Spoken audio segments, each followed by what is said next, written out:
ఎందుకంటే water is life, నీరు జీవాధారం. దేశాల మధ్య, రాష్ట్రాల మధ్య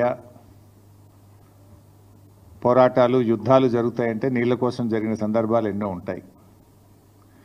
నీరు ఎంత ముఖ్యమైందో మనం చిన్నప్పుడు సింధు నాగరికత గురించో పుస్తకాల్లో చదువుకున్నప్పుడు ఎక్కడ నీరు ఉంటుందో అక్కడ నాగరికత ఉంటుందని కూడా చదివేవాళ్ళం. ఇవాళ తెలంగాణ ఉద్యమం పుట్టింది కూడా నీళ్ళ నుంచే పుట్టింది. సో అంత ప్రాధాన్యత కలిగినటువంటి నీళ్లకు సంబంధించి ఈ రాష్ట్ర ప్రభుత్వము గుడ్లప్పగిచ్చి చూస్తూ రాష్ట్ర ప్రయోజనాలు తీవ్రంగా దెబ్బతింటుంటే, రాష్ట్రానికి తీరని నష్టం జరగబోతుంటే ఈ రాష్ట్ర ప్రభుత్వం పూర్తిగా విఫలం చెందుతూ ఉంది. అందువల్ల అట్లాంటి ఒక ప్రధానమైనటువంటి అంశం మీద ఈరోజు మేము మాట్లాడాలనుకుంటా ఉన్నాం.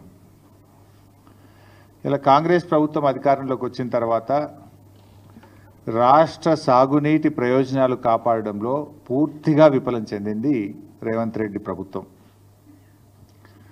నాడు సమైక్య ఆంధ్రప్రదేశ్లో సీమాంధ్ర నాయకుల వల్ల తెలంగాణ ప్రాంతానికి తీవ్రమైన నష్టం జరిగింది. నేడు స్వరాష్ట్రంలో కాంగ్రెస్ పాలకుల వల్ల, కాంగ్రెస్ నాయకుల రూపంలో ఈ రాష్ట్రానికి తీవ్రమైన నష్టం వాటిల్తా ఉంది. ఉమ్మడి పాలనలో కొనసాగిన జలదోపిడి నేడు కాంగ్రెస్ పాలనలో కూడా మళ్ళీ మొదలైంది. ఆనాడు ఉమ్మడి రాష్ట్రంలో కూడా ఇదే తెలంగాణ కాంగ్రెస్ నాయకుల చేతగాంతనం వల్ల, ఇదే తెలంగాణ కాంగ్రెస్ పార్టీ నాయకుల యొక్క పదవుల కోసం పెదవులు మూసిన తీరు వల్ల ఆనాడు స్వరాష్ట్రంలో తీవ్రమైన నష్టం జరిగింది. నేడు కూడా మరి గురుదక్షిణ చెల్లించుకుంటున్నారా, పదవులు కాపాడుకోవడానికి పాకులాడుతున్నారా, కారణాలు ఏమైనా కూడా ఈ రాష్ట్రానికి, ఈ రాష్ట్ర ప్రజలకు శాశ్వత ద్రోహానికి ఈరోజు కాంగ్రెస్ పార్టీ పాల్పడతా ఉంది. ఒకటి కాదు, రెండు కాదు,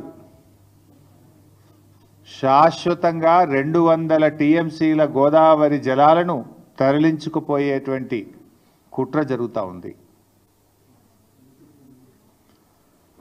గోదావరి బంకచెర్ల ప్రాజెక్ట్ ఏదైతే ఆంధ్రప్రదేశ్ ప్రభుత్వం తలపెట్టిందో, ఈ ప్రాజెక్టు నిర్మాణం వల్ల తెలంగాణకు తీవ్రమైన నష్టం జరగబోతూ ఉంది.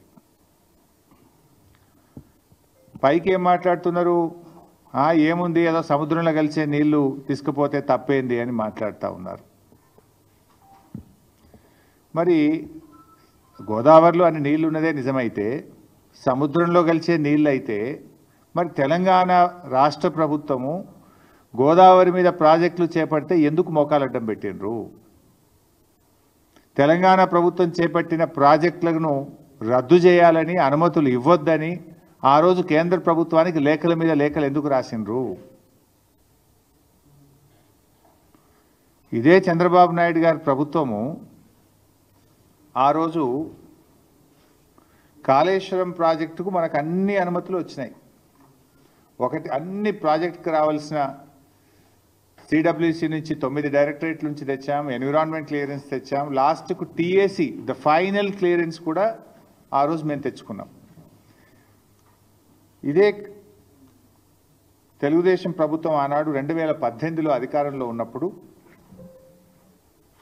కేంద్ర జలవనరుల శాఖకు రాసిన ఉత్తరం ఇది. ఇందులో చాలా స్పష్టంగా ఏం రాస్తారంటే, Kaleshwaram project unilaterally without approval from FRMB, Apex Council or CWC against the provisions under section 84(3), 85(d) of AP Reorganization Act 2014. As per 11th schedule at para 7 of AP Reorganization Act 2014, no new projects based on water resources arrived at based on appropriate dependability criteria on Godavari or Krishna rivers can be taken up by the state of Telangana or state of Andhra Pradesh without obtaining sanction from Apex Council. ఇది మీరు రాసిందే. అయితే ఆ రోజు కేంద్ర ప్రభుత్వం కాళేశ్వరం కొత్త project కాదు, Pranahita Chevella కొనసాగింపే Kaleshwaram project అని చెప్పి ఆ రోజు కాళేశ్వరానికి కేంద్ర ప్రభుత్వం అన్ని అనుమతులు కూడా ఇచ్చింది. ఇట్లా చాలా ఉత్తరాలు రాశారు. చివరికి మనం తుమ్మిళ్ళ లిఫ్ట్ ఇరిగేషన్, మన భక్త రామదాస్ లిఫ్ట్ ఇరిగేషన్ కట్టాం గోదావరి మీద. భక్త రామదాస్ అనేది కూడా ఆల్రెడీ ఉన్న ఆయకట్టే, అది ఎస్ఆర్ఎస్పిలో భాగంగా ఉన్న ఆయకట్టుకు టేలెండ్కు నీళ్లు రావడం లేదని మనము చిన్న లిఫ్ట్ పెట్టి పాలేరు నియోజకవర్గానికి నీళ్ళు ఇచ్చాం. ఈ లిఫ్ట్ కూడా ఆపేయాలి, దీన్ని రద్దు చేయాలి, ఈ లిఫ్ట్ కట్టనీయొద్దు అని చెప్పి కూడా అప్పటికి ఆంధ్రప్రదేశ్ ప్రభుత్వం కేంద్ర ప్రభుత్వానికి సిడబ్ల్యూసికి లేఖ రాసింది.